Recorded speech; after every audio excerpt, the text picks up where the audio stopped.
Hello and welcome to the CAS 206 Week 4 demo. This week we're going to use an online program to reduce the file size of an image, and we're going to create thumbnails that can be added to a web page. First, let's look at our photo editing options. Unfortunately, we don't have time to really get into the kind of depth for photo editing that web design really deserves. That's in fact a separate class. Columbia Gorge offers CAS 110 Introduction to Web Graphics using Fireworks. And there's also Photoshop Fundamentals, which is offered through Columbia Gorge's Community Education Program. So for now, we're going to look at a third option, which is there's free online options. And of course, there is the good, the bad, and the ugly. There are programs out there on the web which promise to do a great job of photo editing for you, and then they want you to download the finished product. And that's where it can get ugly, because they can download a lot of stuff that is not only going to create spam or advertising on your computer, but also could actually carry a virus or malware that would destroy your computer. So you have to be very careful when you're doing that. So I did some homework and I found a free online program that you all can use to resize your pictures that won't cost you anything, and it won't require any special training.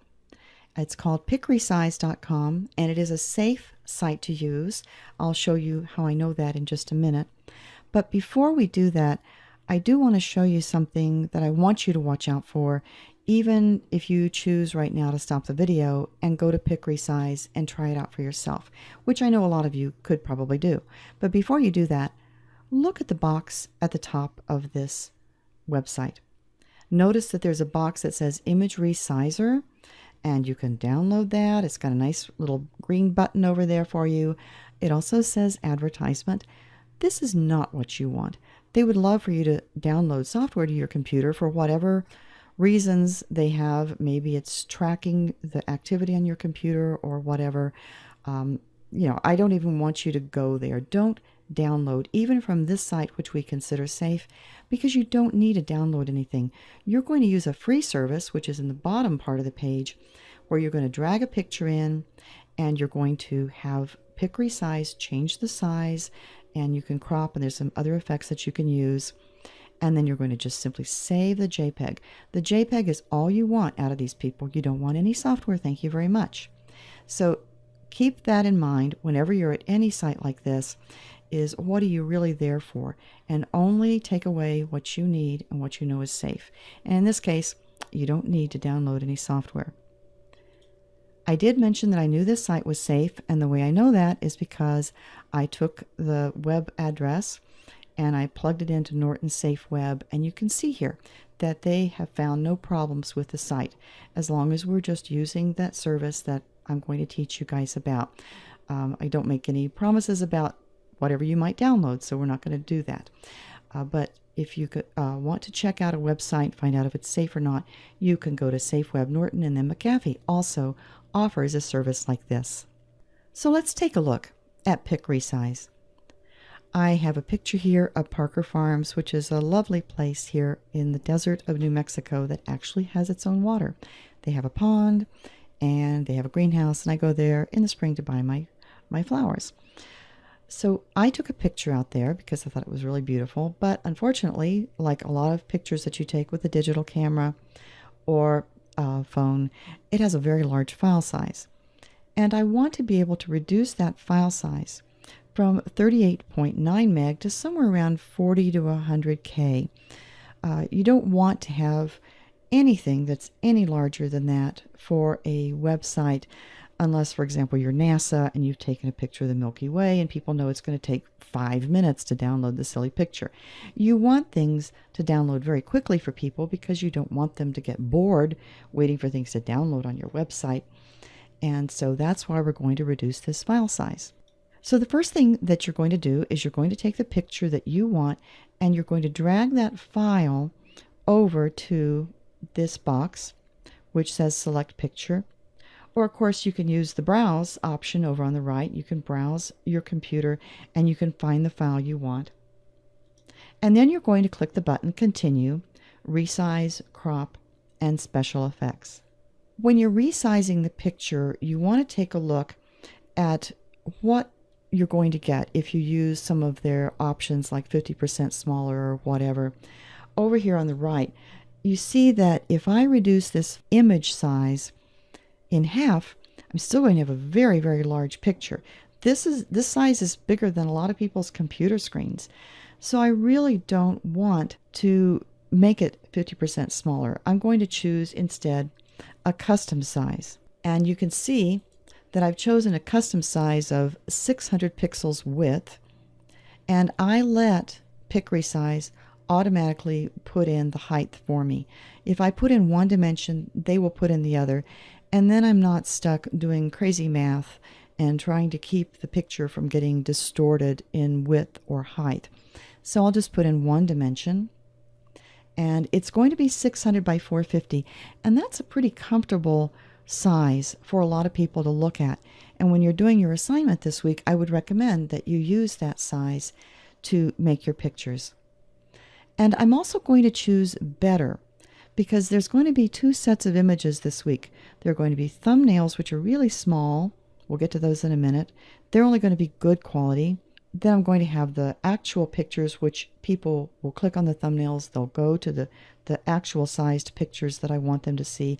Those are going to be better quality.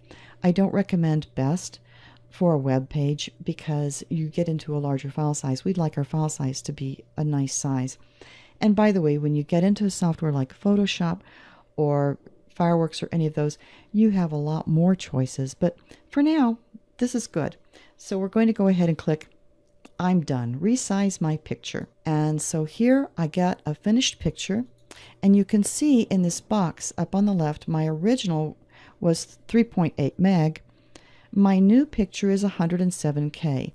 107K is exactly where we want to be for your finished product this week. So now the only thing left to do is to get this image off of Pick Resize and onto your computer. Now you could choose the option to save it to disk, which you see in the lower left there, but I would prefer that you use View Image. Click on View Image and it will give you a preview, which actually you can see my preview in the pop-up window over here on the right.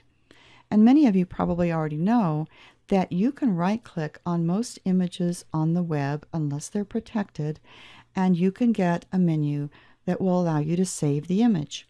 So you're going to choose Save Image As, and then you'll find a place on your computer and it will save it. It will save it as the RSZ underscore, which is resize, and you can see that across the top menu of my pop-up window here. That's what it's going to save it as. It's saving it as a JPEG. JPEGs are safe to download. Back in the day when Windows was kind of new, there was some concern because there was an exploit where a JPEG could download a virus or another type of malware, but that exploit has long been patched with Windows. You don't need to worry about that now. So JPEGs are safe to download. You're going to save the image and you'll put it someplace that you can find it. And that is your nice resized image that is about 107K. Now the next thing we want to do is we want to create your thumbnails. To create your thumbnails, go back and look at the menu on the left again, and you see where it says View Image. That's what we chose when we wanted to generate this pop-up that we used to save our image. And look just to the right of that button and it says Resume Edit. You're going to click on Resume Edit, which will allow you to start with this picture that is 107K and reduce it down even further to get a nice thumbnail.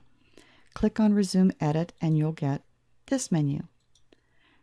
You're going to choose Custom Size again, and I would recommend a width of 200 pixels for your thumbnail. And Pick Resize will actually go ahead again and fill in the 150 pixels for the height based on your selection of 200 pixels for the width. And then we're also going to choose a good quality this time instead of better, because we'd really like to get that file size down. Once you've made those selections, choose I'm done, resize my picture. So here's the image now of your thumbnail. Notice that the new dimensions are 200 by 150 and the file size is 19K, which is a great size for a thumbnail. You're going to click View Image again, and then you'll get the pop-up as we did before. Notice your image is much smaller on the right here, and that's exactly what we want for a thumbnail. That's about the size the thumbnail will be on your web page.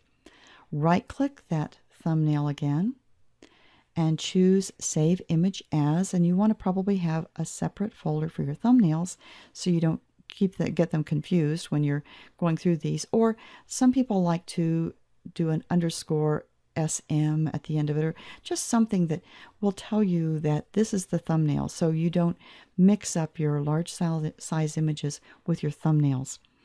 That's really all there is to this. You'll have a nice collection of thumbnails, and you'll have a nice collection of the larger 600 by 480 size images, or if you choose to adjust those a little bit up or down, at least you'll have the thumbnails and then the regular size images that you want to use for your assignment this week. Before we wrap this up, let's take a look real quick at the image tag. Here you see an example of the image tag, which has an opening bracket, IMG, and then a closing bracket down here, which comes after four attributes: source, alt, width, and height. What you don't see is you don't see a closing image tag like what we've seen with some of the other HTML tags. That's because this is a void element which has no content. All it is it's a way to tell the browser there's going to be an image here. And the source is going to tell the browser where to find the image. The alt will give a description of the image that can be read by someone who perhaps is waiting for the image to load.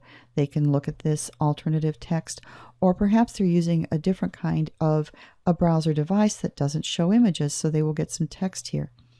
And then width and height, which are actually optional. We're going to go into that a lot more later, but for now, all you need to know is that you only put in the width and height if you absolutely don't want the browser to adapt to different devices like a mobile device or a PC or tablet or whatever. If you do specify a width or height, it can make the picture load faster. It helps the browser load the picture faster, but it can be a disadvantage if you want to have an adaptable size for your website later. Just for fun, let's compare this to the anchor tag that you learned about last week. The anchor tag does use a closing tag because it does have content. It also has one attribute, and here the attributes are in quotes, and up here they're in quotes. This is the standard format that you use to include attributes in a tag.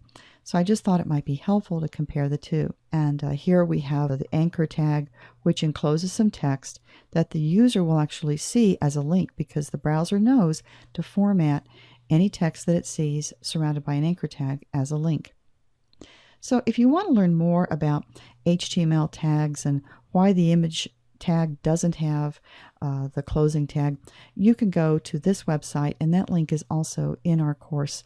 So that might be kind of interesting to you. It's a little bit about the history of HTML and XHTML and what HTML5 has to say about it. So you can have fun with that if you're interested. And that's it for this week. So have a great week. Call me if you have any questions, or email me. I'd be glad to help you in any way I can.